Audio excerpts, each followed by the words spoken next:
If you have been in the hellscape that is known as online politics for some time, you are probably familiar with the political left and the political right, as well as what they represent. In short, the political right wants to preserve good institutions of our society, while the political left wants to improve or change bad institutions. That's at least their stated goals. There are much more complexities than that, but that is the layman's definition. Anyway, a middle ground to both sides is referred to as centrism, the theory that the answers to society's problems are found roughly in the middle of these two ideologies. There has been pushback to this, but vocally from one side more than the other. Many online leftists have condemned centrism with accusations that they in reality support the right and even fascism, intentionally or not. One such leftist is a YouTuber called President Sunday. He also has some disdain for liberalism. Let's hear him out. Contrary to how they are often treated in popular discourse, liberals and so-called centrists are not any less extreme than communists or fascists. Liberalism is not a position of neutrality between the right and the left, and centrism is not a point of moderation between the so-called extreme right and the so-called extreme left. There is in reality no such thing as a quote-unquote centrist in politics, and liberalism is very much an extreme stance. The right and the left don't exist along a spectrum, they are a true binary, and in fact liberals and centrists, however moderate they may think they are, sit entirely on the side of the right. Really, Mr. President? Well, first, I wouldn't describe liberalism as an extreme stance, since itself accommodates multiple political ideologies spanning from the right to the left, from classical liberalism, libertarianism, neoliberalism, social liberalism, and arguably social democracy. Nor is the political compass a binary. But let's verify the validity that centrists stand firmly with the right. To explain. The right-left divide originates with the seating arrangements of the National Assembly during the French Revolution. Conservative loyalists sat on the right side of the presiding officer, anti-royalist revolutionaries sat on the left. The left wanted to take down the pre-existing structures to make way for new and more inclusive ones, whereas the right wanted to preserve them. The right wanted to insist that their position in defense of old structures is mandated by human nature, and that it has an essential role to play, however harsh or unfair it may seem to those who get the short end of the stick. The left defied this notion, and insisted that as historically constituted structures, old regimes may be critiqued and dismantled when we discern new ways to improve them or better things to replace them with. I guess that's at least for the most part a reasonable summary of the divisions of the left and the right within the spectrum, except when he is a tad bit vague on his framing of the left wanting to alter or replace quote-unquote structures. Does he mean the left wants to replace/alter all structures, or does Sunday mean that they only want to replace/alter only some structures? Keep this in mind for later. He goes on to talk about the supposed origins of the left's nature to resist and alter older structures, via the exchange between Thomas Hobbes and Rousseau over the need for the state.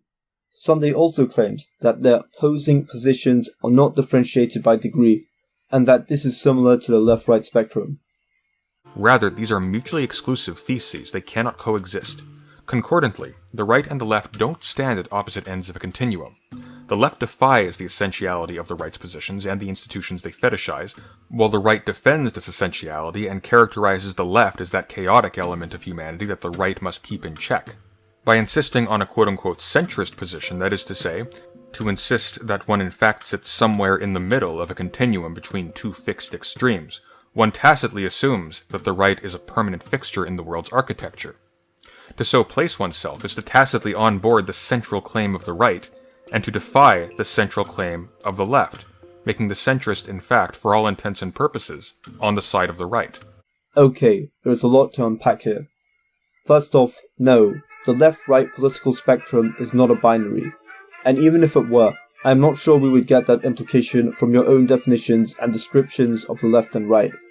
You have described the left as advocating for change, critiquing or replacing old institutions. But what institutions?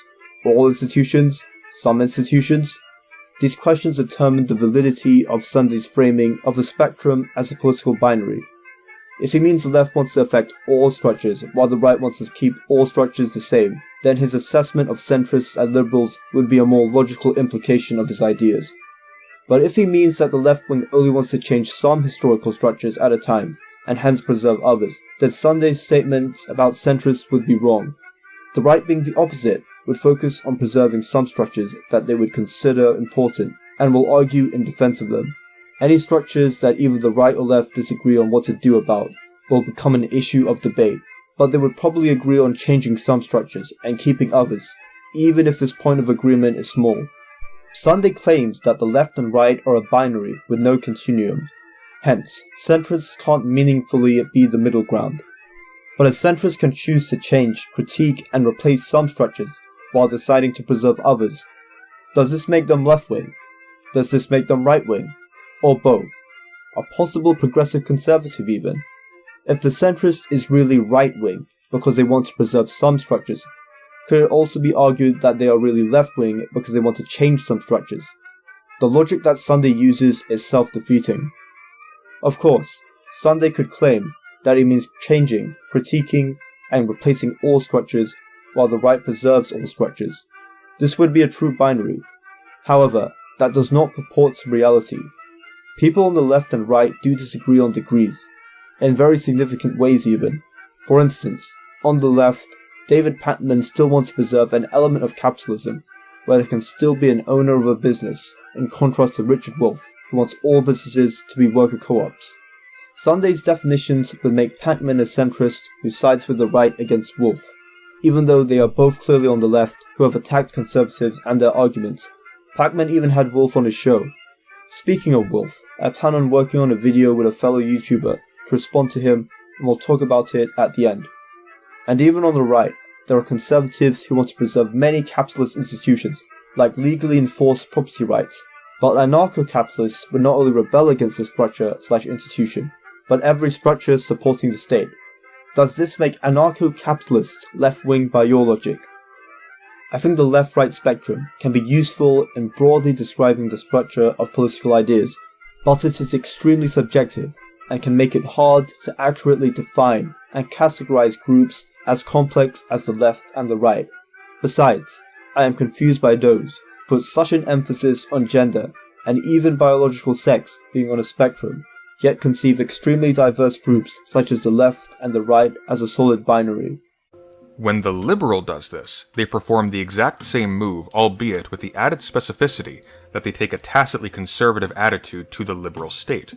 To the liberal, the only legitimate moves that the left may make are those which abide by or strengthen the governing structure of precisely that institution which they seek to critique, and either modify or dismantle because it is either inadequate or pernicious, while the right wants the state to remain, albeit reconfigured so as to further diminish the capacity of the left to interrogate, diminish confidence in, and take down old structures, including that of the state.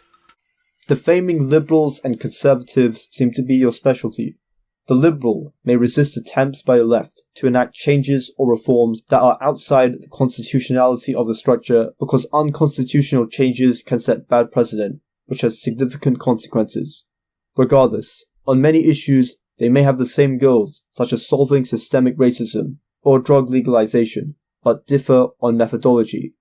So the liberals' efforts to resist the left on certain proposals aren't so malicious as it may seem, especially if you want to avoid revolutions and riots that hurt the wealth and life savings of ordinary people.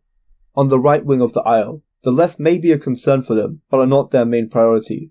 There are terminally online conservatives and populist politicians who just want to own the libs, and fair enough, they must be criticized. But the conservative movement as a whole wants to preserve institutions because it is extremely hard to create new ones. They may be opposed to some change, especially from the left, but they are okay with some progress, especially if it is at a slower pace. After all, conservatives weren't always in favor of the free market, but over time had changed their position.